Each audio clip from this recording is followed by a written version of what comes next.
Pasada, ahí estoy grabando.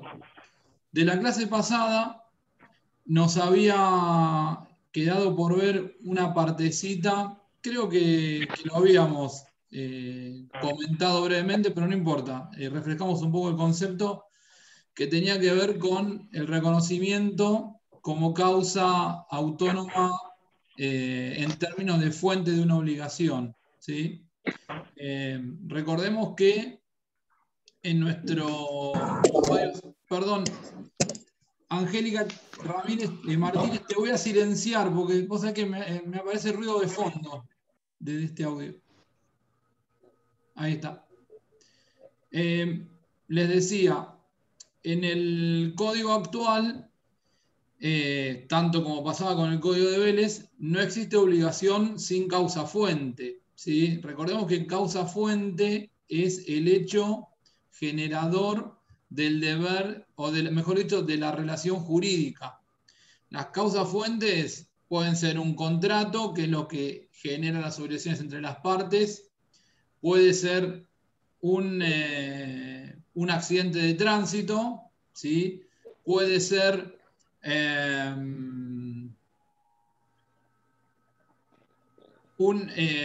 sé yo, un testamento que le impone al heredero declarado en el testamento el cumplimiento de ciertas obligaciones, ¿sí? La causa fuente puede adoptar distintos matices. Si bien los más habituales son el contrato y los daños, ¿sí? O los hechos que generan el deber de reparar. ¿Se entiende la idea de causa fuente, no?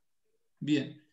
Bueno, en el código de Vélez, el reconocimiento, lo que Vélez denominaba reconocimiento de deuda, que ahora se le modificó la terminología y se la mejoró, ahora es reconocimiento de la obligación, no era una causa autónoma. No podía, si una persona decía yo reconozco adeudar X suma de dinero a fulanito de tal, este elemento no era suficiente para que el sujeto quedase obligado, sino que en el reconocimiento debía dejarse constancia de cuál era la causa que generaba este acto de reconocimiento, ¿sí?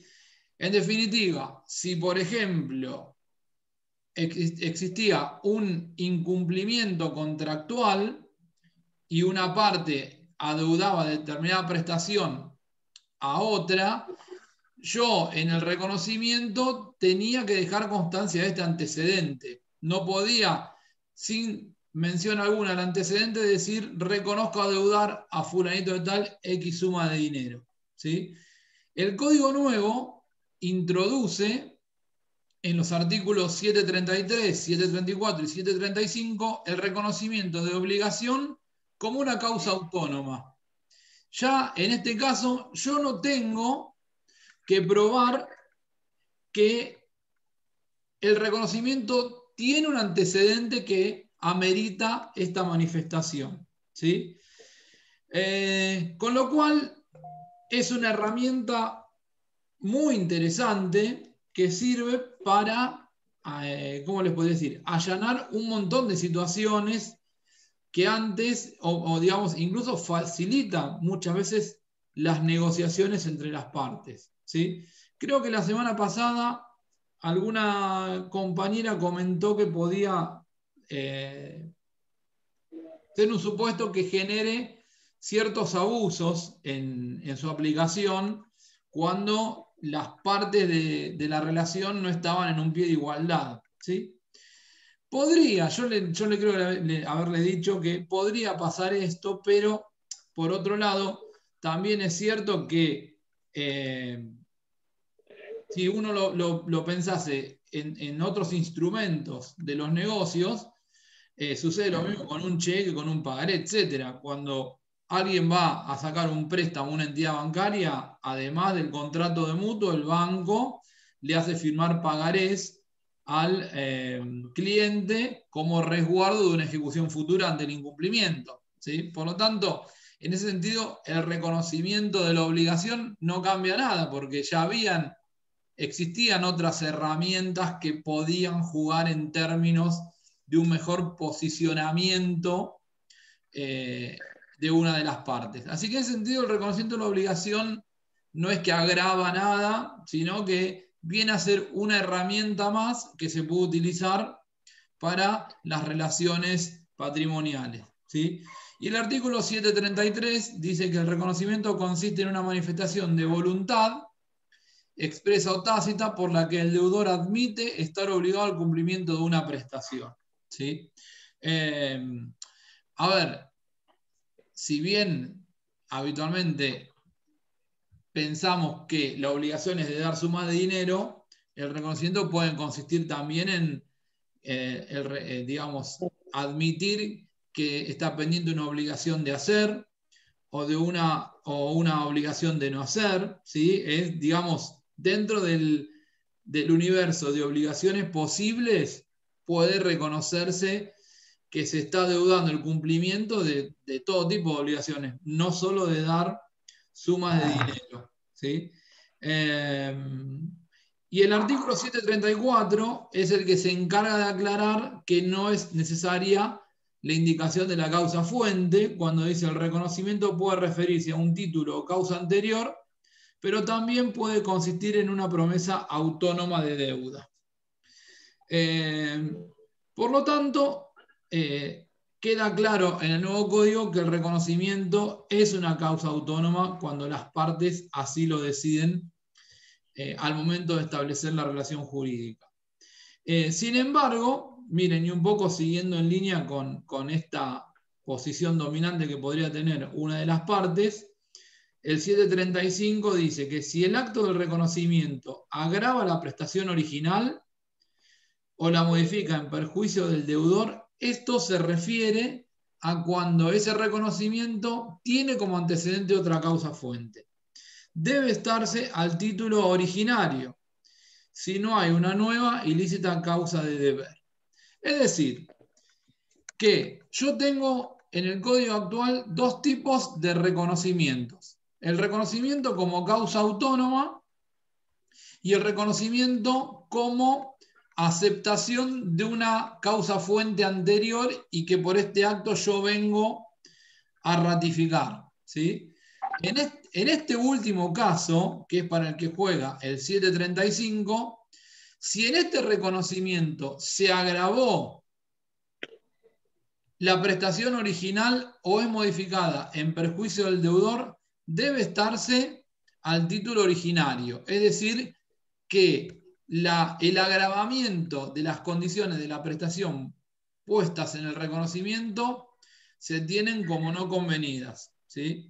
Salvo, dice el código, que exista una nueva ilícita causa. En realidad lo que está diciendo ahí es que hubo una novación. Ustedes todavía no vieron novación, pero la novación, para decirlo a grandes rasgos, es la extinción de una obligación y la conversión en una nueva obligación. Es decir, cambia o el objeto de la obligación o cambian los sujetos, ¿sí? A esto apunta la última oración del 735. Miren, les voy a dar un caso habitual que uno encuentra en estos agravamientos. Una persona que adeuda X suma de dinero, ¿sí? Pongamos 500.000 pesos, por poner un número a los fines del ejemplo. El acreedor inicia la ejecución, embarga un inmueble del deudor, ese inmueble representa su vivienda, y lleva el inmueble a un remate, ¿sí? En el remate, el deudor entabla con, digamos, a los fines de evitar, ¿sí?, el perder ese inmueble que es su vivienda en la subasta, el deudor entabla una negociación con el acreedor para satisfacer la deuda que tiene. Claramente esa deuda en este momento incluye capital, intereses y costas de la ejecución, ¿sí? Y el acreedor le dice, bueno, yo acepto, pero para no subastar el inmueble, vos me tenés que pagar no esos 500.000 pesos que me adeudás más los intereses y las costas de la instancia judicial. Ahora me debes $50.000, por poner un número, ¿sí? Yo lo pongo bien exagerado para que se entienda el ejemplo. Bueno, en los hechos, ¿cómo se concreta? Con un acuerdo en donde el deudor reconoce adeudar al acreedor $50.000. Bueno, está claro que este reconocimiento actual agrava la prestación original, ¿sí? Bueno, en este punto es en el que el código establece que este agravamiento de las condiciones se tiene como no establecido y deben respetarse las pautas del acuerdo original. ¿Sí? ¿Se entiende esto?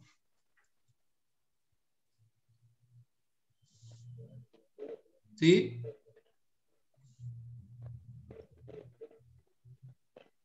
Voy al chat.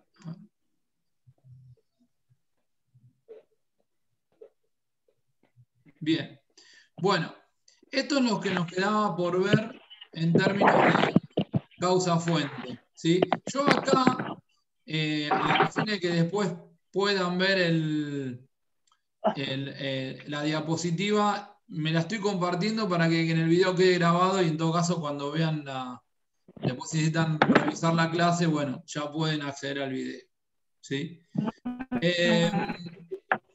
Tengan en cuenta que la materia de obligaciones, como ya habíamos mencionado en su momento, forma parte de lo que es el derecho subjetivo patrimonial, por lo tanto, quedan excluidas de objeto de las obligaciones los bienes de contenido no patrimonial, como puede ser el cuerpo humano, ¿sí? Previsto en el artículo 17 del Código Civil y Comercial. En ese caso, solo se permite acuerdos sobre partes del cuerpo, sobre el cuerpo humano en sí mismo, cuando tenga fines científicos, terapéuticos, humanitarios o sociales, ¿sí? Y solo en esos casos se puede disponer. Por ejemplo, una persona fallece producto de una enfermedad, ¿sí? Y sus herederos deciden donar el cuerpo a una institución médica para analizar las causas que llevaron a la muerte de esa persona, ¿sí? Esta es la idea que establece el código en cuanto a el cuerpo como objeto de contenido no patrimonial que puede ser susceptible de actos de disposición, siempre que tengan un fin terapéutico, afectivo, científico o humanitario, pero no cuando tenga una finalidad comercial. Ese tipo de acuerdos están prohibidos en el código actual. Vamos a avanzar un poquito. Bueno, ¿qué efectos nosotros vimos o venimos viendo durante las dos clases anteriores? ¿Cuál es el concepto de las obligaciones? ¿Sí? Y cuáles son los elementos que conforman las obligaciones. Bien, ya sabemos que la obligación establece una relación jurídica entre dos partes en virtud de la cual una de ellas debe satisfacer una prestación en beneficio de la otra que tiene un interés legítimo, ¿sí? Al que debe cumplir la prestación lo denominamos deudor, quien tiene derecho a exigir el cumplimiento lo denominamos acreedor, ¿sí? En función de esto, el código va a establecer qué efectos entonces generan las obligaciones. Es decir, esta relación jurídica en virtud de la cual una persona debe cumplir una prestación en favor de otra, ¿qué efectos genera? ¿Qué pasa? Bueno, está claro que los efectos pensados en el código apuntan, por un lado, a que cuando el deudor cumple con la obligación, queda liberado, ¿sí?, de esa relación jurídica respecto del acreedor, ¿sí? Así lo dispone el artículo 731 del Código, ¿sí? O dispone efectos con relación al deudor El cumplimiento exacto de la obligación confiere al deudor el derecho a obtener la liberación y el de rechazar las acciones del acreedor, ¿sí? En realidad, cuando el código dice que le confiere el derecho de obtener la liberación se produce ipso iure por el cumplimiento de la prestación, ¿sí? Es decir, desde el punto de vista del vínculo con las partes, en el exacto momento en que el deudor cumple, queda liberado, ¿sí? Lo que podría eventualmente llegar a pasar es que el acreedor, en el entendimiento de que el deudor todavía no ha cumplido con la obligación, promueva acciones judiciales en pos de ese cumplimiento, en cuyo caso el deudor tendrá derecho ante el tribunal de exigir que se rechace la demanda, dando cuenta de que se ha cumplido con la obligación, ¿sí? Esto por un lado. Ahora, en el contexto actual, donde ya hemos hablado esto de que muchas relaciones obligacionales están, digamos, de alguna manera enmarcadas por lo que es el derecho del consumidor, muchas veces no es suficiente, ¿sí? Imaginen un caso en el que una persona contrató un servicio, por ejemplo, de videocable, y acordó con la empresa un abono mensual de, no sé, 3.000 pesos, ¿sí? Transcurridos, por ejemplo, 6 meses desde la celebración del contrato, la empresa decide subir unilateralmente el abono acordado al inicio del acuerdo. Bueno, el cliente dice, bueno, yo en estas condiciones decido no continuar y pide la baja del servicio. ¿Qué suelen hacer estas empresas? Te empiezan a llamar hasta el hartazgo a los fines de mantenerte, digamos, como cliente. Entonces dice, bueno, yo te mantengo por 6 meses más ese abono que vos tenías de 3.000 pesos. Resulta que al mes siguiente viene una factura de 5.000. ¿Sí? Bueno, ¿cómo cumple la obligación el deudor? ¿Con los 3.000 que pactó o con los 5.000 que indica la factura? Claramente con los 3.000 que pactó, ¿sí? Ahora, en esos casos es evidente que el mero hecho del pago no va a ser suficiente, porque ¿qué puede pasar con estas empresas que de alguna manera manejan cierto monopolio del mercado? Y bueno, te pueden incluir en el veraz, ¿sí? Incluso en alguna ocasión pueden llegar a una instancia judicial si ellos consideran que la suma de los meses, la diferencia de los distintos meses, es un monto que justifica una instancia, un reclamo judicial, ¿sí? Bueno, en el caso del deudor, si prueba que había acordado mantener el precio del abono, bueno, evidentemente ahí no le va a quedar otra que acudir o a una instancia administrativa, como sería defensa del consumidor, o a una instancia judicial, en procura de que un juez declare cumplida la obligación, ¿sí? Es decir, que muchas veces, más allá de que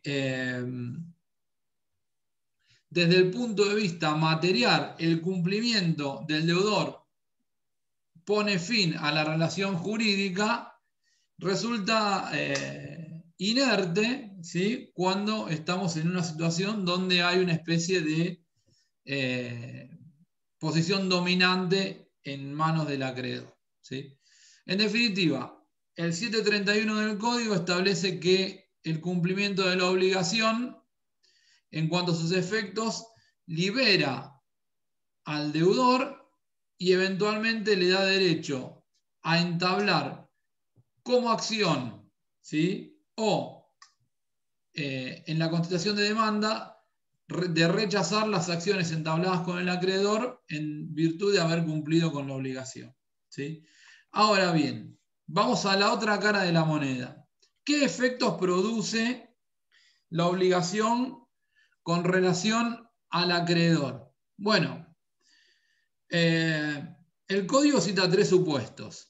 El inciso A del artículo 730 dice, le da derecho a emplear los medios legales para que el deudor le procure aquello a que sea obligado. ¿Cuáles son los medios legales de los que habla el código? ¿Qué piensan ustedes?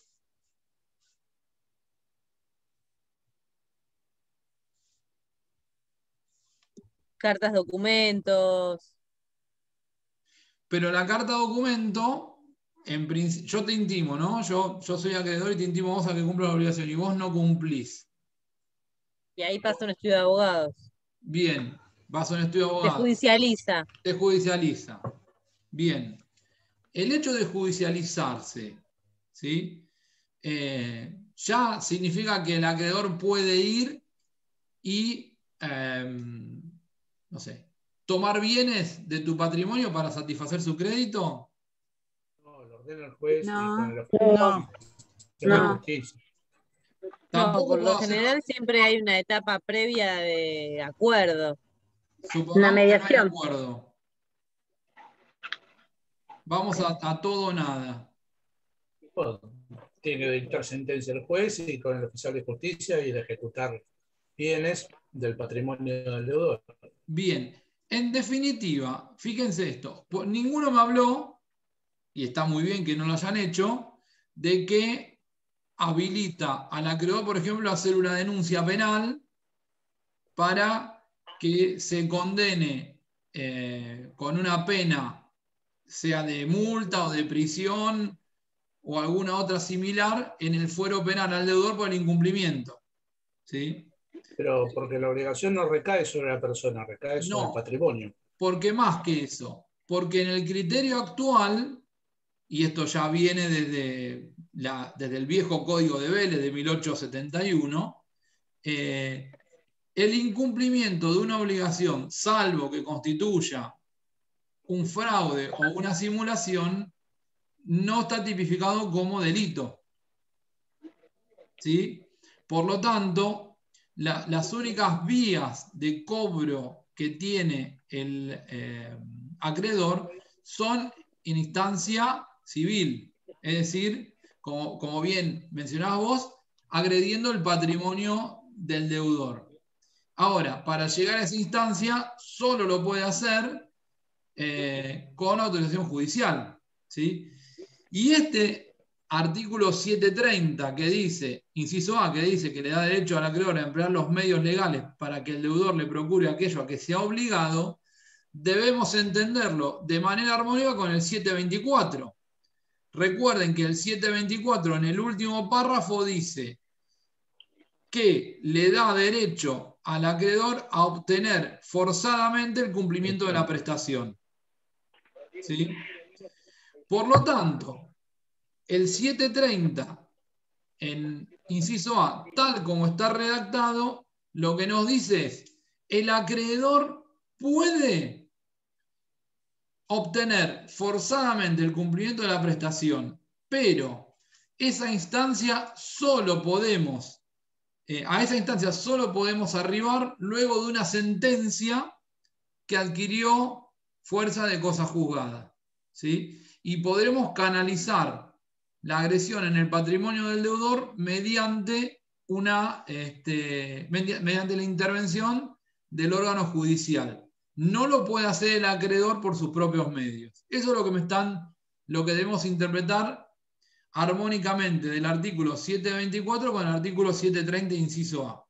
Con un agregado no menor, que es el artículo 17 de la Constitución Nacional. ¿Sí? Porque recuerden que el artículo 17 dispone que nadie puede ser privado de sus bienes sin sentencia fundada en ley. ¿Sí? Por lo tanto, el único que puede disponer, si bien el acreedor tiene la potestad de agredir los bienes del deudor para satisfacer su crédito, solo lo puede hacer mediante la agitación del órgano jurisdiccional. ¿Sí? Este es el contexto en el que tenemos que entender el artículo 730, inciso A. ¿Vamos bien por acá? ¿Se entiende esto? Perfecto. Buenísimo. Sí, sí, se entiende. Ahora miren, y esto es algo que en general... Perdón, doctor. Sí, adelante. Perdón, doctor.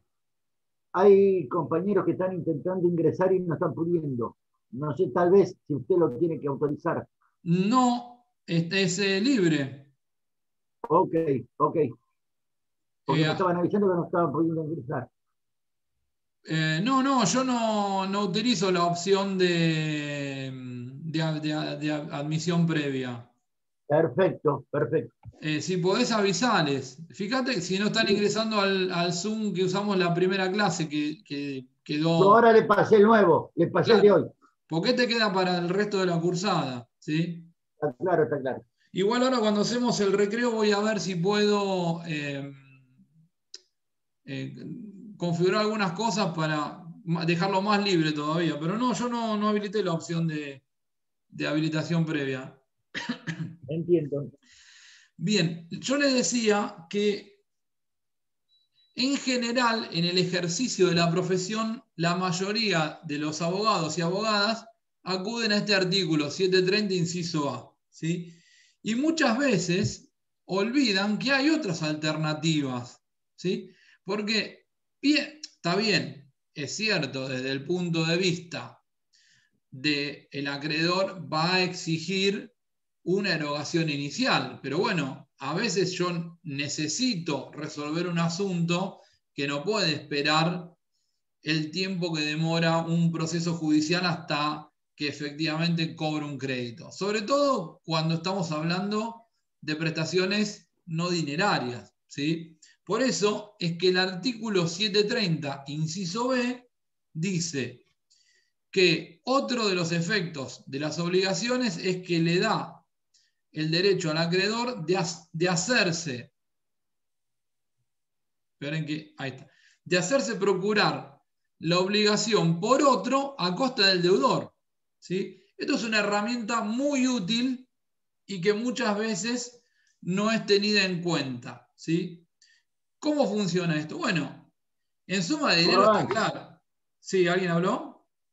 La subrogancia. No, mucho menos que eso. Está claro que el inciso B está apuntado a obligaciones de dar cosas que no sean dinero u obligaciones de hacer, ¿sí? Pero no obligaciones dinerarias, porque ahí sí, el único que puede entregar el dinero es el deudor, salvo que venga un tercero y quiera cumplir la obligación que tenía el deudor. Pero en ese caso no me queda otra. Pero voy a poner... refiere a que contrato un albañil para que haga una obra en mi casa, no cumple, entonces contrato a otro y después queda obligado el primero a pagarme los gastos que tuve con el nuevo. Exactamente.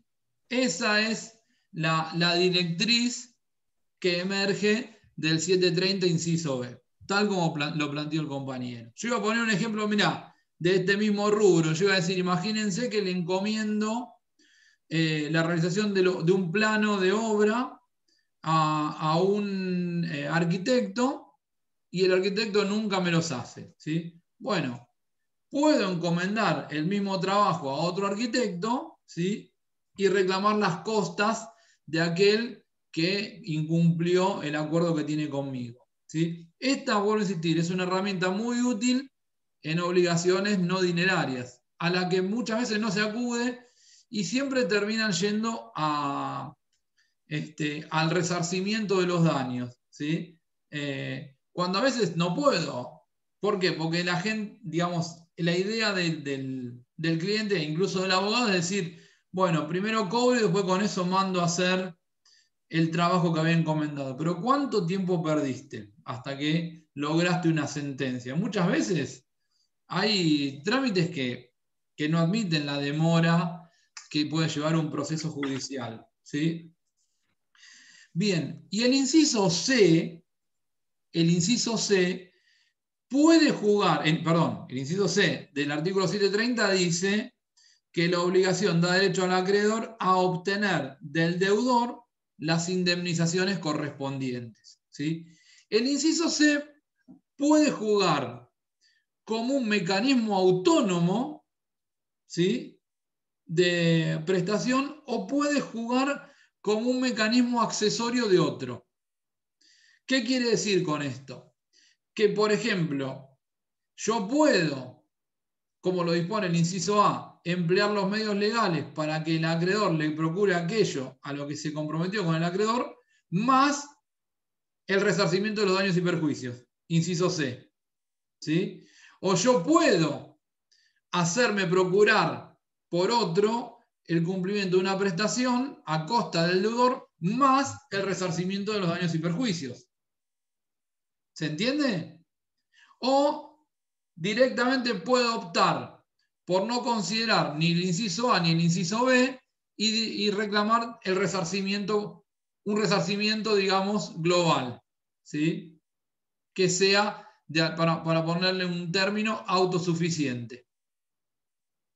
¿Sí? Es decir, que no solo me reintegre, por ejemplo, lo que yo le había abonado para que realice los trabajos de albañilería, como acá decía Pablo, en cuyo caso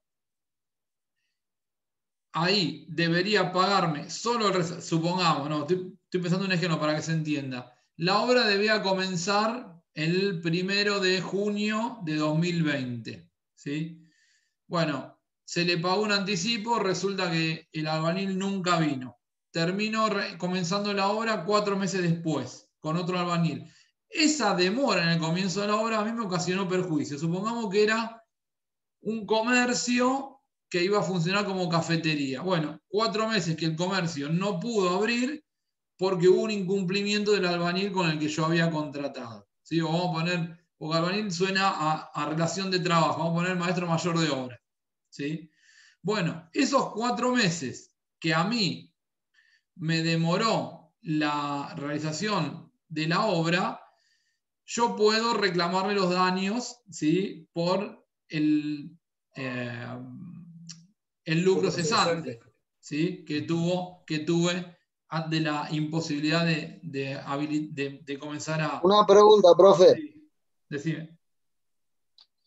Usted dice que puede iniciar esto, pero previamente tiene que haber un contrato, ¿no? Totalmente. Lo que pasa es que los contratos, tengan en cuenta que los Y si contratos... supongamos que yo no firmé ningún contrato, no puedo iniciar nada. Bueno, ahí es a lo que iba.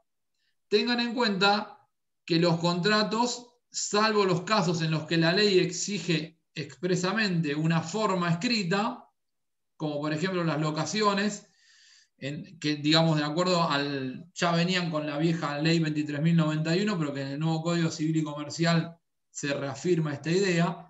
Las locaciones, por ejemplo, como contrato deben instrumentarse por escrito.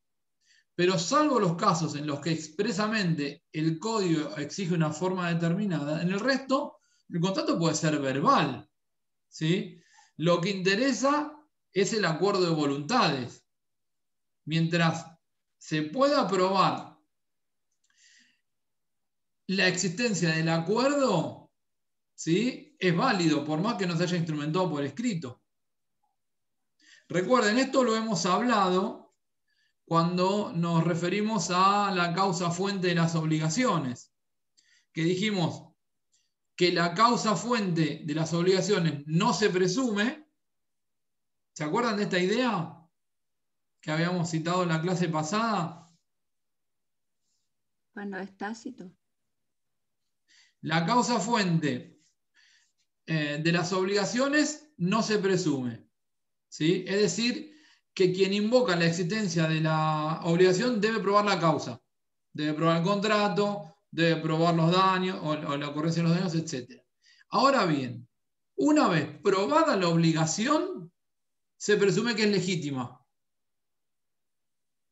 ¿Qué quiere decir en definitiva? Que una obligación legítima es exigible. ¿Se entiende? Sí, sí. El ejemplo clásico y básico del acto es subir a un colectivo. Es un contrato instantáneo. Sí. O ir a un kiosco también. Claro, instantáneo. Una vez que me hago del boleto, el colectivo no avanza, no se mueve más, y yo no llevo mi compromiso comercial que tenía y pierdo plata por eso. Yo le puedo demandar con el boleto en mano como prueba, le puedo demandar las pérdidas que tengo. Bibliotecas enteras sobre ese tema. Y hoy te digo, hoy con la SUBE, digamos, tenés una prueba, porque incluso hasta podés hacer como una especie de geolocalización, ¿no? De dónde subió, dónde bajó y demás. Pero en la vieja época, cuando no había SUBE y, por ejemplo, los boletos para transporte ferroviario se compraban en papel, o los viejos cartoncitos que se picaban, no sé si alguien se acuerda de cartón, de eso. Claro. Cada vez que había un accidente de tránsito, un accidente ferroviario, vos veías gente buscando boletos en la zona donde había ocurrido el accidente. Porque el boleto era la prueba de que el sujeto había estado, digamos, había sido víctima del hecho, ¿sí? O porque había estado viajando en el tren y podía de alguna manera probar algún daño físico, o porque justamente, como decís vos, yo tenía un compromiso comercial, ¿sí? Y no llegué y esto a mí me ocasionó X daño. Bueno, indudablemente. Ahora es más difícil, porque ya no puedo agarrar el boletito que quedó tirado en la vía del tren para probar el vínculo. ¿Se entiende esto que hablamos? Pero totalmente va en línea con lo que recién mencionaba, no sé quién estaba hablando. Pablo. ¿Cuántos juicios se habrán ganado, no? Buscando el cartoncito. Infinidad. Por Infinidad. Eso. Claro. Infinidad. No se puede comprobar eso. Profe, ahora hacemos recreo, que se corta la reunión. ¿Cuánto queda? Menos de un minuto, dice. Bueno, hacemos un recreo bien, porque con esto podemos cerrar esta parte y ya arrancamos con un enfoque que nos queda de las obligaciones.